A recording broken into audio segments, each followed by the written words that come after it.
Good afternoon. I want to start by expressing my deepest condolences for the people in Israel and my great concerns regarding the horrific terrorist attacks that went on last Sunday. Every day I'm blessed to coach and work with an incredibly diverse population. Every day we work together and collaborate to find ways to better serve each other, respect each other's viewpoints, and educate one another. We work daily to be better today than we were yesterday. Every day we learn more about one another, how we grew up, the livelihoods of our parents and family members, and the experiences we all have had in the course of the last 18 to 60 years. While we have different backgrounds and have experienced different things in life, coming from different socioeconomic backgrounds with diverse religious beliefs and diverse races, none of us tolerate terrorism. What occurred on Sunday was just that. 1,200 Israelis murdered of a population of 9 million. Be comparable to 40,000 American citizens murdered in one day. I'm deeply saddened and horrified that this could happen in this world, and I'm grateful that I have the opportunity to help mentor 110 18 to 22-year-old boys and help them grow, mature, be educated, learn to respect others, and become the type of men society will appreciate. This week's a lot bigger than football. While I know I have a job to do and our team has a job to do, not for 1 second will I not keep Israel in my thoughts and prayers, and more than Israel, humanity in my prayers. I got into this profession for my love of people, all kinds of people, and I will dedicate all I have to help every player that plays at University of Arizona to become a positive impact on society. So thank you for allowing me to say that, and now I will answer any questions that you guys have about Washington State. With that, what do you make of Washington State and what they present? Very good football team. There's no question about that. They are an outstanding defensively coached football team. I think Coach Dickert does a great job with presenting a lot of different looks. They're very fundamentally sound. They're very disciplined. They got two outstanding defensive ends that we have to be very aware of. They have a back end that works really well together. And that's just one side of the ball. Offensively, certainly recognize how good they are. I think they're averaging 4 to 6 games. They hit over 500 yards. They're second in the country, I believe, in passing or something to that effect. They're top 12 in scoring. So they're a great challenge. The coordinator they brought in came from Western Kentucky, does a great job. They know how to score points. So we got our work cut out for us this week. And where's Jaden at in terms of his health status? Getting better every day. Practiced yesterday, practiced the day before, continuing to evolve and get a lot of work, moving around pretty good. So be a game time decision as it's been, but certainly closer than he's ever been. Certainly been practicing in full pads the last 2 days. Brian and then David. If Jaden is not at the 100% that you had mentioned on Monday, does that mean he doesn't dress, or would he be still back? Yeah, I fully expect Jaden to dress this week. Even if he's at 90%, he'll dress and be the backup. If he's at 100%, he'll dress and start. But he will be in full pads, ready to go. And if not starting, I hope he'll be healthy enough to be an emergency situation. David and then Troy. So there was a red zone play early in the third quarter where it looked like Noah had a positive advantage at the tight end with Keon Burnett. He opted not to make that throw, and you guys ended up taking a field goal there. Just your thoughts on maybe that particular play, trying to get more touchdowns in the red zone, but that's a throw. I don't know if I remember the play we're talking about. What part of the game was it? 39 in the red zone, early third quarter. We got to the field goal about 20. Yeah, I don't know exactly why he would have, if his eyes were supposed to be there or not. I'm not, the play's not ringing a bell right now. It was 17-14. And then I think probably where his eyes were probably didn't take him there. Maybe what we were trying to get done, but I can't remember exactly. Troy and then Jason. College football every day is kind of a constant battle recruiting. When decommits happen, how do you go about it as a staff, and what is that process like when a player decommits? I think college football is very unique right now. I think I heard Coach Stoops said it pretty well the other day. But I think what it comes down to is you have to continue to recruit daily. You can't ever not think that recruiting is over. I don't think you can ever not think that a player football is different than any other sport. You talk to these other head coaches of other sports, and they all say verbal commitments means all the other head coaches stop recruiting them. In football, verbal commitments means all the other head coaches start recruiting them harder. It's a very different game. For some reason, commitments in football don't mean nearly the same as commitments in college basketball or college baseball or college soccer, which is a bad thing. It's a bad message. It's a bad message to, I believe, for really the game and for their lives. What type of commitments you make, if commitments don't matter, might as well not commit, and then decide on signing day where you're going to go to school.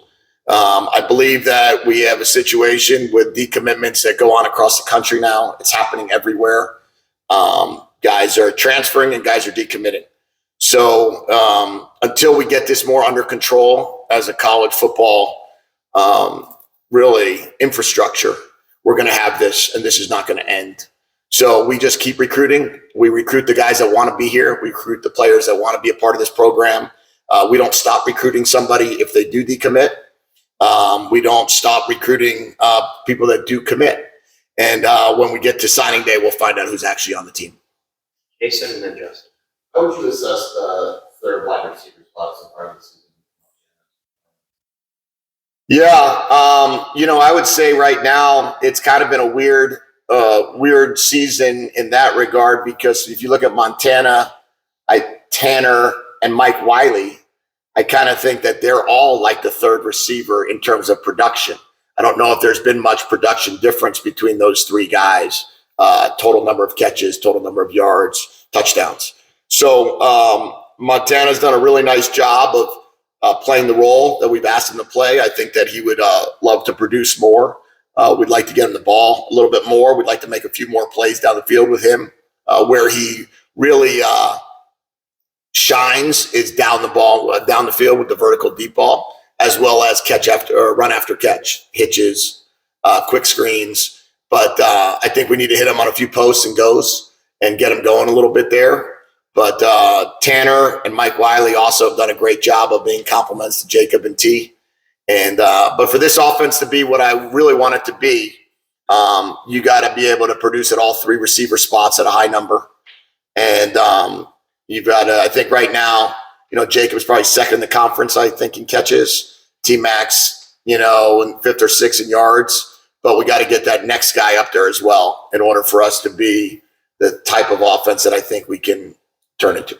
And then, what does a head coach ever get to, I don't know if enjoy is the right word, but individual matchups, like the fact that Washington State has two really good DEs, really good linemen that are going to be running against them, or when things like that happen. Yeah, I enjoy the game of football still. And I think that what's cool about Saturday is that, last year we didn't have either of these two tackles playing in the game against Washington State. Last year, Peyton was the right tackle and Sam was the left tackle in the game. This year, now you've got Jordan and Jonah playing at tackle this week. And similar to the challenge we had UW week, where you have two really good defensive ends, to sit back and watch. It's always fun to watch, an elite receiver go against an elite corner, an elite pass rusher go against an elite tackle. Some of those matchups you can see more of than, it's hard to see, like, let's call it a great linebacker versus a great running back. That doesn't really fit the same way. Or two great quarterbacks going against each other. They don't go against each other.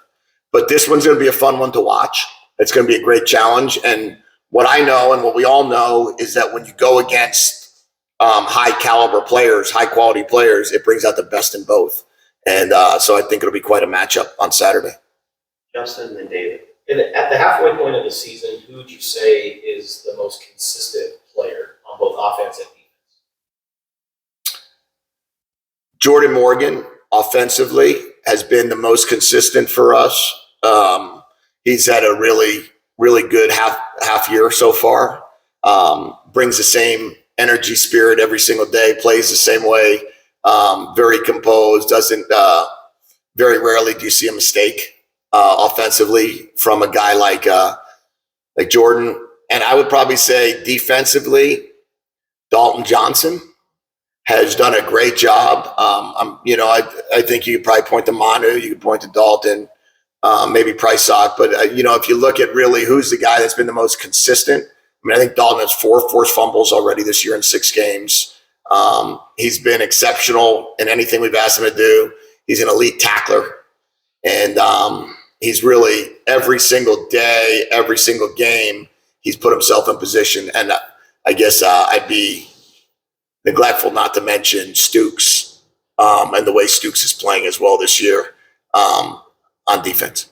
This is also a personal game for Johnny Nansen, being a former Coug. What can you say about the job that he's done as your defense coordinator? Yeah, I think Johnny, over the course of, going from his first year as a coordinator to his second year as a coordinator, the growth has been very easy to document. I don't think it's not hard to find statistics that can certainly indicate the leaps and bounds, how much better we've gotten over 1 year. As we've talked about here in the past, I think it was 6 years, 6 coordinators in a row, something to that effect, prior to this year when we've been able to go back-to-back defensive coordinator with the same person and then look at the production, the difference in 1 year. Johnny, his staff on defense have all done a fantastic job of knowing how to put the guys in the right position. And what you can see is there's a mentality of how we play. There's a physicality. There's a swarm to the ball. There's a mentality of we're going to get as many guys around the ball as possible on every single play. And I think Johnny's really grown into becoming an outstanding defensive coordinator. David and then Troy. Yeah, obviously Michael Wiley's out. He's been your primary kick returner this season. There were a couple of fair catch kick returns in that game at USC. Were those the right calls? And if they were, why not? Yeah, that was a decision that I made before the game that I wanted. I didn't want to go more than 75 yards on any drive. So you don't have your starting kick returner back there. There's opportunities to. They try to. I think we fair caught one on like the 6, one on like the 11 or 13 yard line. Next thing you know, there's that momentum shift. They tackle you on the 17, 18. You got to go 82 yards instead of 75. If you don't really feel you're going to get past the 25, I don't see why you want to risk it. So I made the decision that game that against SC, the type of team SC was, I wanted to make sure that if we were going to have to flip the field, if we were going to have to punt it to them, we were going to have they weren't going to be able to go a short field. The one thing we wanted to try to avoid playing SC was a short field. That's a question to Troy. Just kind of following up on Michael Wiley. There's a lot about Jaden and his injury, but any updates on Wiley and Raymond? Yeah, Mike is closer than Raymond for this game. Raymond will be out for this one. Mike is not as close as Jaden is to be able to go, but we're trying to figure out a way if we can get